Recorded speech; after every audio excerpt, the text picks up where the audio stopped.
بسم اللہ الرحمن الرحیم۔ بخاری شریف اور مسلم شریف کی حدیث پاک ہے متفق علیہ۔ عن ابن عباس رضی اللہ تعالیٰ عنہما، عبداللہ بن عباس رضی اللہ تعالیٰ عنہما سے روایت ہے، ان رسول اللہ صلی اللہ علیہ وسلم قال، کہتے ہیں کہ جناب رسول کریم رحمت عالمین صلی اللہ علیہ وآلہ وصحبہ وسلم نے ارشاد فرمایا، لو ان لابن آدم وادیا من ذہب، اگر انسان کے پاس، آدم کے بیٹے کے پاس ایک وادی سونے کی بھری ہوئی ہو، وادی دو پہاڑوں کے درمیان جگہ ہوتی ہے، سونے کی بھری ایک وادی ہو، اب ان یکون لہ وادیان، وہ یہ چاہے گا کہ دو وادیاں ہوتی تو اچھا تھا۔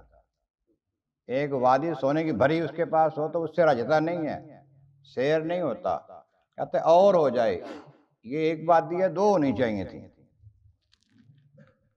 وَلَنْ يَمْلَأْ فَاهُ إِلَّا التُّرَابُ، وہ اس لالچ کا جو منہ ہے نا، اس لالچی کا منہ مٹی ہی بھرے گی، مال سے نہیں بھرتا یہ، دولت سے نہیں بھرتا یہ۔